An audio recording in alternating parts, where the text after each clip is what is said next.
Assalamualaikum warahmatullahi wabarakatuh. Perkenalkan, nama saya Dwi Wahyuni dari kelas B dengan NIM A4102000056, Program Studi Pendidikan Matematika Universitas Muhammadiyah Surakarta. Dalam kesempatan ini, saya akan menyampaikan pemikiran tokoh filsafat. Yang akan saya sampaikan adalah tokoh John Dewey. Yang pertama adalah biografi dari John Dewey. John Dewey lahir di Burlington, Vermont tanggal 20 Oktober 1859. John Dewey adalah seorang filsuf dari Amerika Serikat yang termasuk mazhab pragmatis.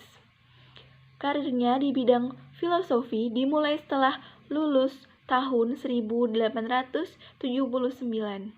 Tahun 1884, Dewey mendapat gelar doktor dari Johns Hopkins University dengan disertai tentang filsafat Kant. Sebagian besar kehidupannya dihabiskan dalam dunia pendidikan dan diterima mengajar di University of Michigan pada tahun 1884 sampai tahun 1894. Kemudian sepanjang karirnya, Dewey menghasilkan 40 buku dan lebih dari 700-an artikel.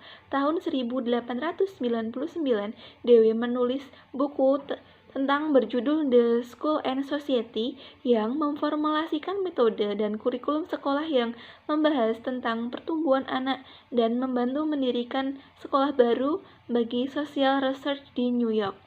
Kemudian pada tahun 1894, Dewey berpindah tugas ke University of Chicago dan menjadi kepala jurusan filsafat, psikologi, dan pendidikan. Disinilah Dewey mengembangkan aliran pragmatisme bersama dengan Charles Sanders Peirce dan William James. Di university ini pula lah Dewey memperoleh gelar Professor of Philosophy pada tahun yang sama, yaitu pada tahun 1894. Selanjutnya, pada tahun 1904, Dewey berpindah ke Columbia University di Departemen Filosofi hingga purna tugas. Gagasan filosofis Dewey yang terutama adalah problem pendidikan yang konkret, baik yang bersifat teori maupun praktek. Reputasinya terletak pada sumbangan pemikirannya dalam filsafat pendidikan progresif di Amerika. Dan pada akhirnya Dewey meninggal dunia pada tanggal 1 Juni tahun 1952. Sepanjang hidup dan karirnya, Dewey telah banyak menulis buku dan artikel mengenai teori pengetahuan dan metafisika, serta pendidikan. Buku yang paling penting adalah How We Think pada tahun 1910 dan Democracy and Education pada tahun 1916. Yang merupakan karya yang paling fenomenal. Selanjutnya, buku-buku Dewey yang lainnya adalah Freedom and Cultural, Art and Experience, The Quest of Certainty, Human Nature and Conduct pada tahun 1922, dan Experience and Nature pada tahun 1925. Berikut adalah dua buku Dewey yang terkenal adalah buku How We Think dan buku Democracy and Education. Selanjutnya saya akan menjelaskan pemikiran Dewey tentang pendidikan.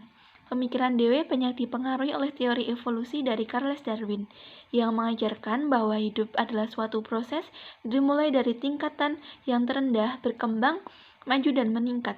Hidup tidaklah statis melainkan dinamis. Menurutnya, dunia ini penciptaannya belumlah selesai. Segala sesuatunya akan mengalami perubahan, tumbuh dan berkembang tiada batas dan tidak ada finalnya. John Dewey adalah salah satu pendiri pragmatisme yang menganggap kegiatan belajar adalah kegiatan yang aktif. Aliran pragmatisme disebut juga instrumentalisme atau eksperimentalisme untuk membedakan dengan tokoh penganut aliran yang sama. Yang mana instrumentalisme karena menganggap bahwa dalam hidup ini tidak dikenal tujuan akhir, melainkan hanya tujuan antara dan sementara yang merupakan alat untuk mencapai tujuan berikutnya. dan eksperimentalisme karena menggunakan metode eksperimen dan berdasarkan atas pengalaman dalam menentukan kebenarannya. Pengalaman adalah salah satu kunci filsafat instrumentalis. Pengalaman merupakan keseluruhan aktivitas manusia yang mencakup segala proses yang saling mempengaruhi antara organisme hidup dan dalam lingkungan fisik dan sosial. Nah, lalu filsafat instrumentalisme dewe dibangun berdasarkan asumsi bahwa pengetahuan berpangkal dari pengalaman-pengalaman yang bergerak dan bergerak kembali menuju pengalaman. Untuk menyusun kembali pengalaman-pengalaman tersebut, diperlukan pendidikan yang merupakan transformasi yang terawasi keadaan yang tidak menentu ke arah keadaan yang tertentu. Dan aliran pragmatisme dewe itu yakin bahwa akal manusia aktif selalu ingin meneliti, tidak pasif dan tidak begitu saja menerima pandangan tertentu sebelum dibuktikan kebenarannya secara empiris. Pikiran itu tidak bertentangan dan tidak terpisah dari dunia, melainkan merupakan bagian dari dunia. Pengetahuan sebagai transaksi antara manusia dan lingkungannya dan kebenaran merupakan bagian dari pengetahuan. Manusia dalam kehidupannya itu memerlukan alat untuk memecahkan masalah-masalah tersebut yang selalu akan muncul karena pengalaman pada dasarnya selalu berubah. Selanjutnya, dalam dunia pendidikan itu utamanya adalah pendidikan yang berlangsung di sekolah.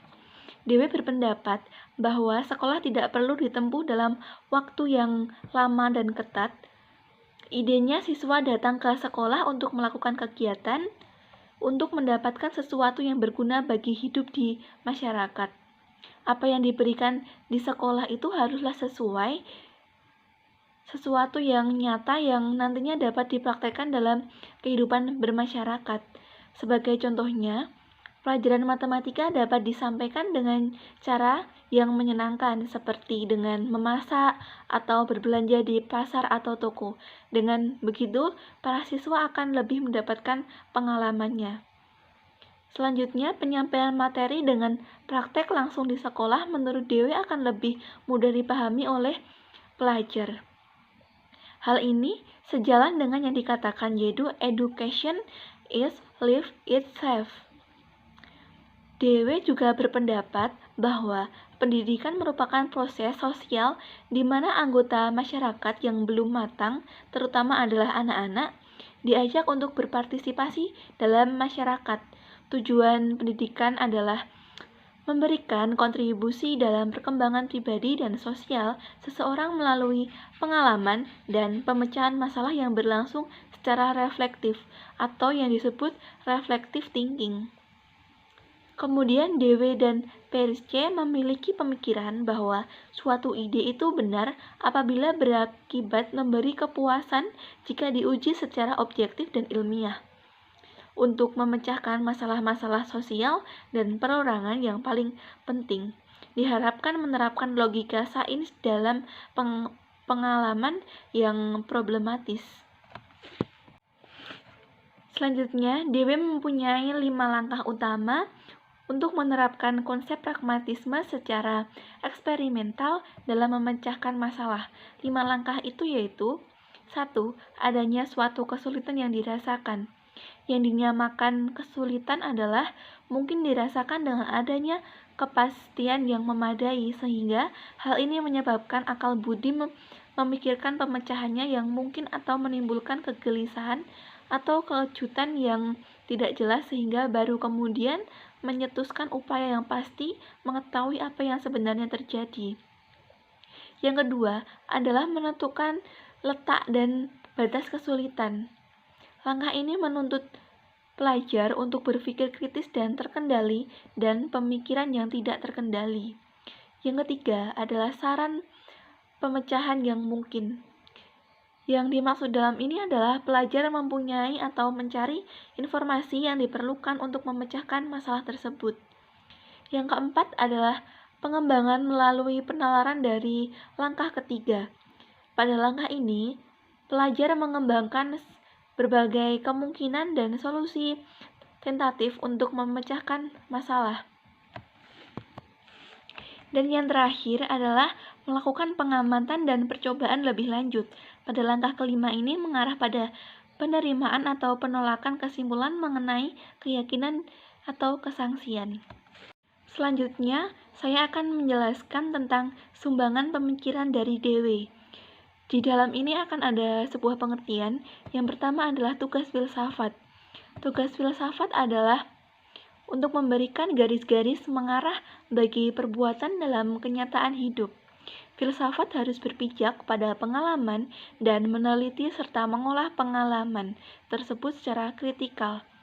Implikasi teori epistemologi terhadap pendidikan, khususnya dalam proses belajar mengajar di sekolah, guru harus menyusun situasi belajar di sekitar masalah khusus yang pemecahannya diserahkan kepada siswa tersebut. Kemudian, pemuda merupakan pelajar alami, karena secara ilmiah mereka ingin tahu, ingin mengadakan eksplorasi terhadap lingkungan tempat dia tinggal. Anak akan lebih banyak belajar dari apa yang mendorong dia untuk meneliti dan menarik perhatiannya. Guru haruslah memberi kesempatan kepada siswa untuk belajar apa yang ia ingin ketahui, selalu ingin mengetahui yang berkaitan dengan pelajaran seperti sains, bahasa, sejarah, dan lain-lain.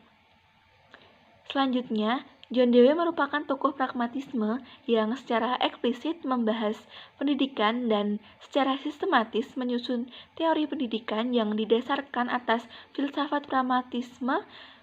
Menurutnya ada dua teori pendidikan yang saling bertentangan, yaitu paham konservatif dan unfolding theory. Yang disebut teori konservatif ini mengemukakan bahwa pendidikan adalah sebagai suatu pembentukan terhadap pribadi anak tanpa memperhatikan kekuatan atau potensi yang ada dalam diri anak tersebut. Dalam proses belajar, anak sebagai siswa harus diberi kebebasan dan haruslah aktif. Artinya tidak hanya menerima pengetahuan yang diberikan guru, begitu pula guru harus menciptakan suasana agar siswa senantiasa haus akan pengetahuan. Namun kenyataan yang ada pendidikan yang menentukan segalanya. Pendidikan merupakan proses pembentukan jiwa dari luar di mana mata pelajaran telah ditentukan menurut kemauan guru. Selanjutnya adalah tentang unfolding theory, berpandangan bahwa anak akan berkembang dengan sendirinya karena ia telah memiliki kekuatan-kekuatan laten di mana perkembangan anak telah memiliki tujuan yang pasti. Pendapat Dewey dikutip dari UIAH 2007 adalah sebagai berikut. Development is concaved, not a continuous growing, but a unfolding of latent powers towards a definite goal. The goal is concaved as of a complete perfection. Dewey dalam UIAH 2007 menyatakan bahwa pendidikan itu penting karena satu, pendidikan merupakan kebutuhan untuk hidup. Karena ada anggapan bahwa pendidikan berfungsi sebagai alat dan sebagai pembaharuan hidup. Menurutnya, hidup adalah a self-renewing process through action in urban environment. Dalam pemenuhan kebutuhan tersebut terjadi interaksi antara individu dengan lingkungannya. Adanya kelangsungan hidup karena adanya adaptasi. Kehidupan masyarakat tumbuh melalui proses transmisi seperti kehidupan biologis yang berlangsung melalui perantara atau alat komunikasi dalam bertindak, berpikir, dan merasakan dari yang lebih tua dengan yang lebih muda. Maka, untuk kelangsungan hidup diperlukan suatu usaha untuk mendidik anggota masyarakat agar nantinya pemenuhan kebutuhan tersebut akan terus berlangsung. Yang kedua adalah pendidikan sebagai pertumbuhan. Pertumbuhan merupakan suatu perubahan, tindakan yang berlangsung terus-menerus untuk mencapai suatu hasil selanjutnya. Selanjutnya adalah yang ketiga, pendidikan sebagai fungsi sosial. Kelangsungan hidup terjadi karena adanya self renewal yang terjadi karena adanya pertumbuhan. Cukup sekian yang dapat saya sampaikan. Mohon maaf jika dalam penyampaian saya kurang jelas ataupun dalam materi ada yang salah, saya mohon maaf. Dan terima kasih atas perhatiannya. Wassalamualaikum warahmatullahi wabarakatuh.